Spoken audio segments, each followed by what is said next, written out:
I got 4 turkeys that I told you guys about from my last payday prep that were on sale for 48 cents a pound. And my wife ended up getting a turkey for free from work. So today I'm going to be doing 2, and then next weekend I'll be doing 3. But I'm not going to put a video up for next weekend. Just showing you guys what I'm doing here. So this is a pretty small turkey. It's about 13-pound turkey, 13 and a half pounds, which is actually just right, because I'm going to show you what it is that I do with it and how I multitask my pressure canner to also being a cooker. So what I did first of all is I made sure that I cleaned the turkey out really well. One thing that you want to do when you're going to pressure can your turkey, and especially hot pack it, is you want to go around your turkey and make sure that they didn't miss any little pieces of feathers, right? Because I already did that with this. I just went around the turkey. I looked, especially like under the wings. Like under the wings or on this. Oh, look at that. And I did miss a couple. I'm not sure if you guys can see that, but you see, look. Under the wings and stuff like that, you want to look at it really good. I'm going to do another round on this and make sure I didn't miss anything else. But you see, these are just pieces of wings that got stuck on there. And you really don't want, it's not going to hurt anything if it ends up in your broth, but you really don't want, you know, a piece of feather. I think I said wing, but it's feather. A piece of feather, you know, floating around in your broth inside your turkey. So just check it, make sure that all the little pieces of feathers are off that may have been left there. And then the next thing I'm going to do is I'm going to go ahead and put this entire turkey inside of my pressure canner and use it as a cooker, but not necessarily a pressure cooker. So let me show you here. And as you can see, the turkey fits in there just right. I'm going to put the neck bone up there. Now, ladies and gentlemen, I will not be pressure canning the neck bone, but I love the turkey's neck bone. Little Miss Alaska Prepper and myself usually fight over it. So that's why I made sure that I made at least 2 turkeys today, so that we wouldn't have to fight over the neck bone. So what I'm going to be doing now is I've already added a ½ gallon of water to the bottom of this turkey. And now I'm going to be just putting on a couple of basic seasonings. You do not have to put any seasoning if you want. I always put at least a little bit of salt, but whenever I pressure can turkey or chicken, if it's hot packed, I never add anything else except for salt on my cold packed chicken. That's the only thing I add on cold pack. If I'm hot packing it, which for those of you that do not know, hot packing is when you first cook the meat and then you pressure can it. Cold packing it is when you pack the meat into the canning jars raw, and then you pressure canning. All right, so what I'm going to add to this is just 2 very simple ingredients. The first one is going to be some salt. And I'm going to add more than a tablespoon because we're going to be using the broth in here. And then I'm going to add about a tablespoon, a heaping tablespoon of some bouillon. And that's it. That's all I'm adding to this.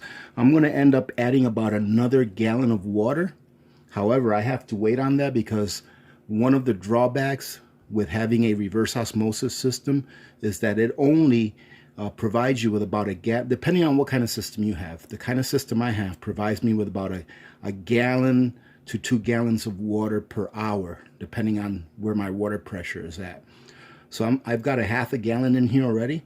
I'm going to be adding another gallon of water, and then I'm going to go ahead and put the lid on and put it to cook with the steam on open at a slow cook for probably the next 2 or 3 hours.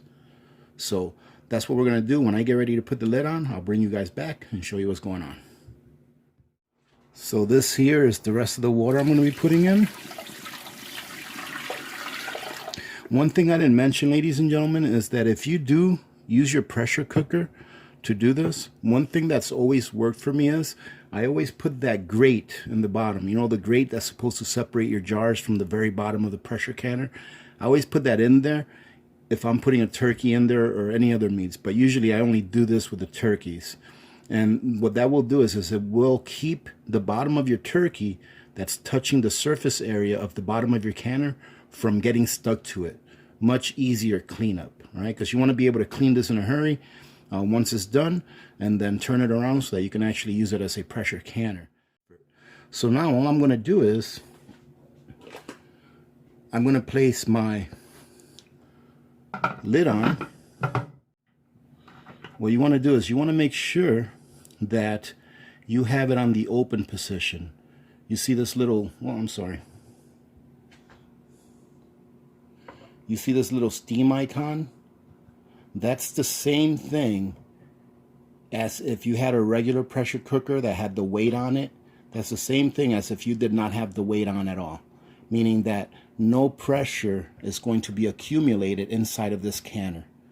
So that's how I'm going to cook. That's how I'm going to cook this turkey. I'm pretty much just going to be boiling it. It's pretty much what I'm going to be doing. It's just boiling this turkey for the next few hours to get the meat cooked and ready for pressure canning. Now, some of you may ask, what is the difference in the texture of the meat between having it cold packed and hot packed? I think that's going to be a good video for me to do, is maybe take out 2 different jars of meat that I've pressure canned, one cold packed and one hot packed, so that you guys can see what the difference is. The best way that I can describe it is that a cold packed pressure canned meat, let's say chicken for example, has the texture that you would find in the chicken that you buy at the store in a can. So if you buy canned chicken at the store, that's the kind of texture that a cold pack method would have. A hot pack method, the texture is more similar to the texture of the meat as if you were to cook it fresh. So for example, if you cooked a chicken or roasted a chicken in the oven and tore it apart, you know how sometimes it's kind of stringy? That's the kind of texture that you're going to have if you hot pack your meat, all right, your chicken or your turkey. So there's 2 different textures. One is good. I love using my cold packed chicken breast to make chicken salad sandwiches, and they are so good. I remember the first time I ever had that, my wife had made some. I was like, where in the world did you get this chicken? And she said, it's some of the chicken that you pressure can, because I pressure canned it, but I had not used it yet. And she ended up using a jar without me knowing. And I was like, this is delicious. Where'd you get this chicken? And she said, it's the chicken that you pressure can. So definitely a lot better to do that. If you are able to pressure can, I would say that it's much better to pressure can your own meats versus buying them in cans, unless you find a good sale. Because as you've seen in the past, I've got several of canned meats that I've bought recently, really. Why? Because the price was right.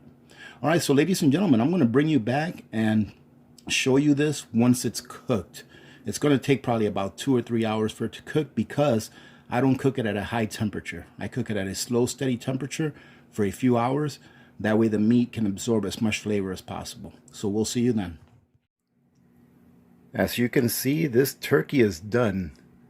It's been cooking for about 3 hours at a very low temperature or low heat with the lid on. I just took it out, took the lid off, and as you can see, I took my turkey neck out. And now I'm going to go ahead and try to remove this turkey from here and put it on this pan without having it tear apart. All right, so I'll show it to you guys once I've got it on the pan, and then I'm going to get the other one prepped to go in there and start cooking. There you go, ladies and gentlemen. As you can see, it kind of fell apart. When I grabbed the leg, the whole leg came off. So what I did was I grabbed 2 really big forks. I stabbed it on each side, and I pulled it out very carefully. Now, if you do this, let me warn you, be very careful. Make sure that when you stick that fork in, that you're actually going into bone. That way that bone will support all the meat. If you just stick it into meat, it may fall into that hot broth that's in there. So what I did was the wings fell off inside of there. This is what the broth looks like. You can see the wings in there. I'm going to leave them in there so that they can create an even better broth.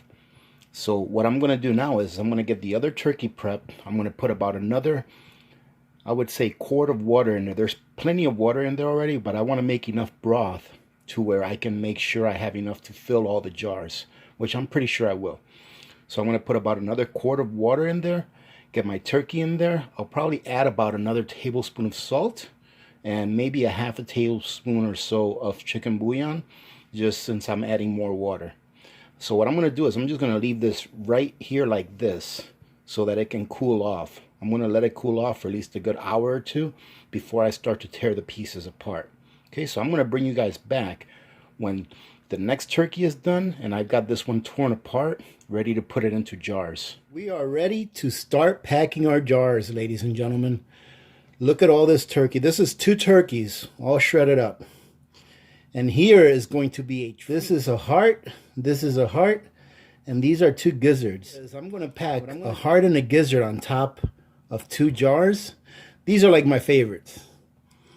And one day, when the end of the world comes and we rely on turkey to eat and survive, I'm going to open up a jar and see, oh my God, my favorite. All right, that's a little too far. So anyways, as you can see, I've got all this turkey.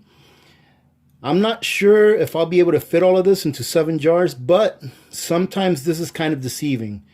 One thing that I like to do when I hot pack, when I use the hot pack method, is I don't like to squish it down like I do with the raw pack method or the cold pack method.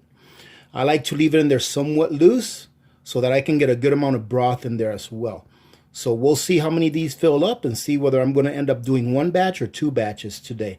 So all I'm going to do now, ladies and gentlemen, is I'm going to stuff each of these jars with turkey, and then we'll come back so that we can put our broth in it. And I want you to see the broth, how it came out, because it looks really nice.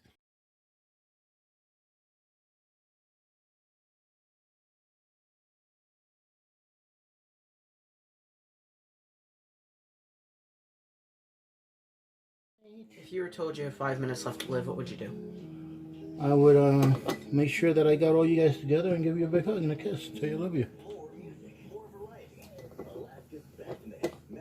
What else would I do?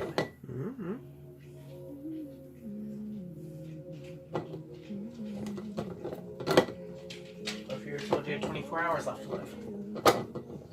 I would get all of you guys together and spend the 24 hours with you guys, telling you that I love you. Maybe looking at old photos and looking back to when you guys were kids. And then I'd of course update my will to make sure that you guys will be all right. I would tell your mother where I have the 500 pounds of gold buried.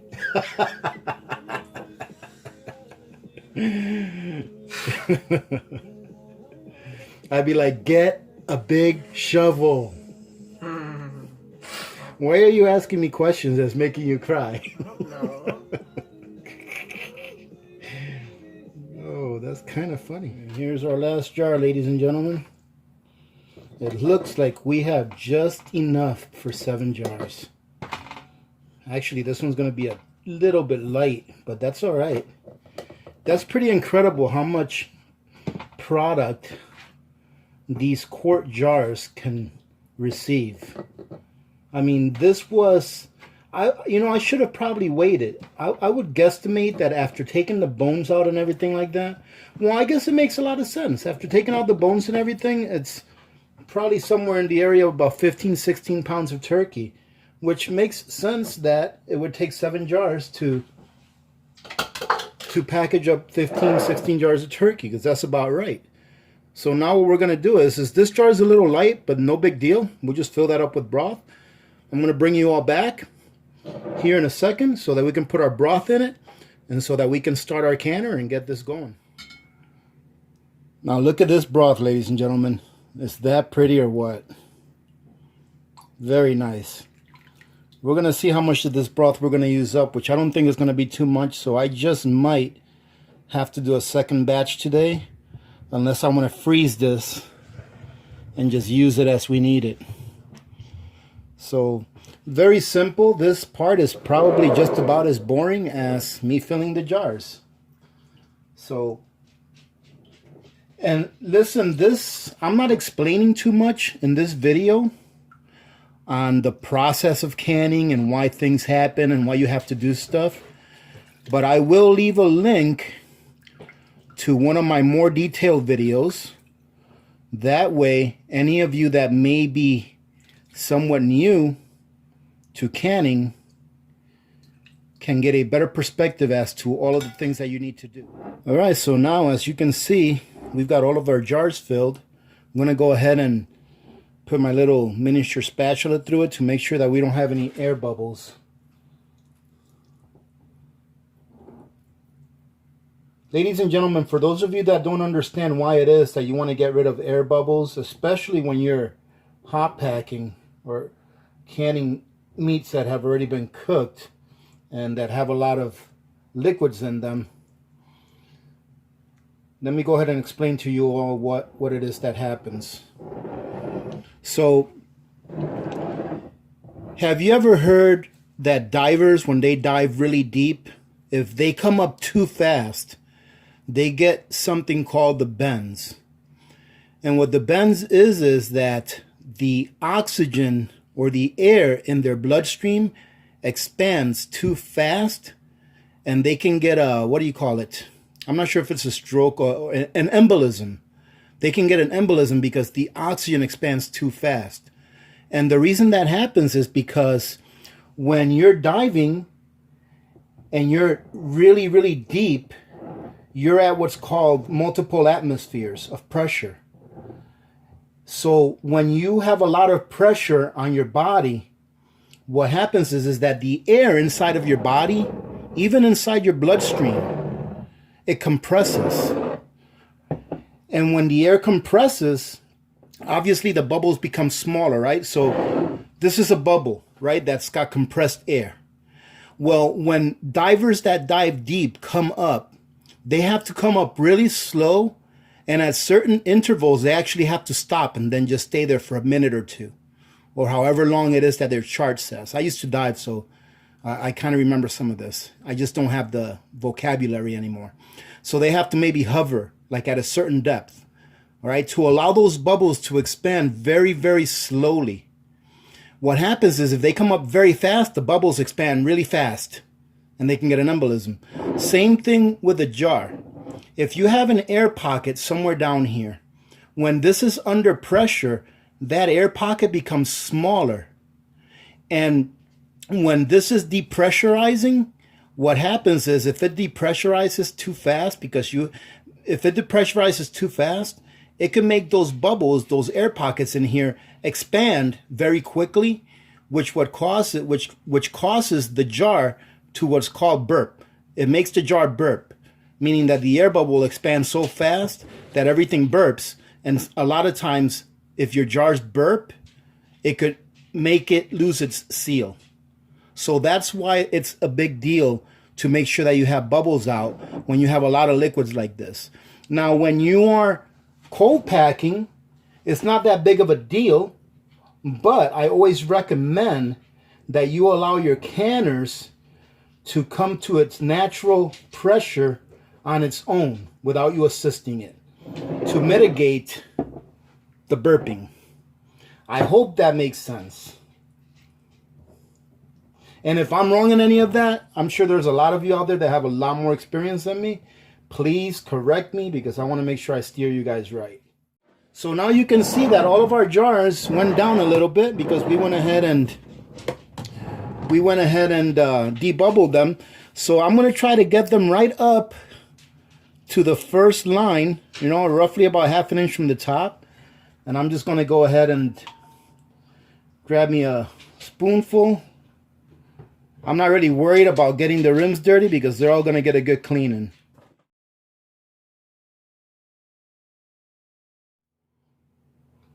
And here's our last one. We are now ready to put these in the canner. So ladies and gentlemen, I had a community member leave a comment here, I think within the last week or so, saying that they follow the instructions on the manual for the T-Fall 22 quart, like the one I have here, and that they put 2 quarts of water in there, and that during the canning process, the pressure canning process, that it dried out and that it warped the canner. So correct me if I'm wrong, but I don't have the manual anymore. I don't know what happened to it.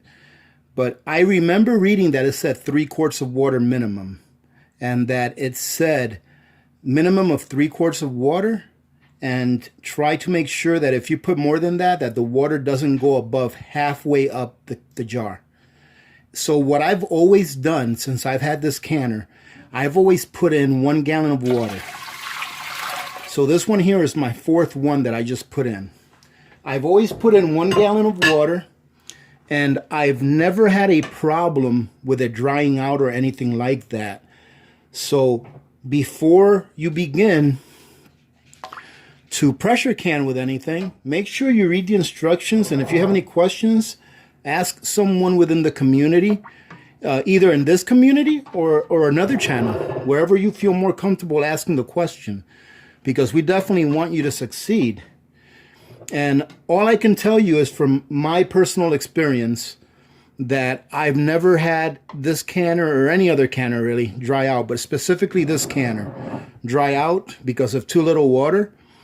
And I put 1 gallon of water in. Now, by putting in 1 gallon of water, when I put in 7 quarts, the water comes up to right at half of the level. If you guys take a look right here, where I'm pointing my finger at right there, that's just below the half level mark of one of these jars. It's right around here, right around the half, just below it. After I put this one in, it's going to bring it up right to the half mark. And that right there is perfect as far as I'm concerned. So now what I'm going to do, ladies and gentlemen, is I'm going to close this up. I'm going to bring it to temperature. And if you haven't done this before, like I said, take a look at one of my other videos where I explain to you exactly how long you have to let the steam come out, and then how long you have to close your weight for, and you know how long to start it for, and all that kind of stuff, right? I'm not going to do that here. I'm going to go ahead and let you guys click on that video so you can check that out if you want those questions answered. All right. So like I said, now I'm going to go ahead and do this, put the lid on, and go through the pressure canning process. And while that's happening, I think I have enough stock to make up another at least 5 or 6 quarts. So we will be doing another round of pressure canning here once this is done. But I will bring you guys back once this is done. All right, so we'll see you then. There you go, ladies and gentlemen. These are done, and they're looking really, really nice. As you can see, these are still working. And I had enough stock left over to fill up 3 jars, but I'm not going to do this tonight because it's already getting late. So I'll be doing that tomorrow when I get home from work. And the additional 4 spaces that I have left in my canner after putting in the 3 jars of stock or broth, I'm going to be doing some beans. So we'll be doing that tomorrow night, but I won't have that in this video because it's pretty much the same process I just showed you all, except that it's broth and beans, and you've seen me do beans before. So there you go, ladies and gentlemen. I hope that you guys enjoyed this video and that you got something out of it. Here in the future, I will be taking out a jar of cold packed chicken and a jar of hot packed turkey that I have to show you what the difference is in texture. I don't think I have any hot packed chicken, but I do have hot packed turkey. So I'll be doing that to show you what the difference is in texture, and maybe I'll do a little something with it as far as the recipe goes. So ladies and gentlemen, thank you very much for joining in. I truly do appreciate you guys stopping by today, and I hope you got something out of this. Like I said, for the newcomers to pressure canning, I'm going to leave a card to a video that I did on pressure canning that's a little bit more in depth. That way you can understand everything about it. So between this video and the video that I'll leave a card for in the right hand corner, you guys can take a look at those. And I implore you to go ahead and look at some other YouTube channels that do canning. There's a lot of great YouTube channels out there that do canning and that really teach it well, right? So go ahead and take a look at those as well, and then take all of the techniques that you see, take the good things that you like out of them, and then make your own. All right, so having said that, ladies and gentlemen, thank you very much again for joining in today. Truly do appreciate your guys' support and your guys' always coming back and watching my videos. So thank you so much for that. Remember to be good to each other. When good people do good things happen. Remember to reach one, teach one, and repeat.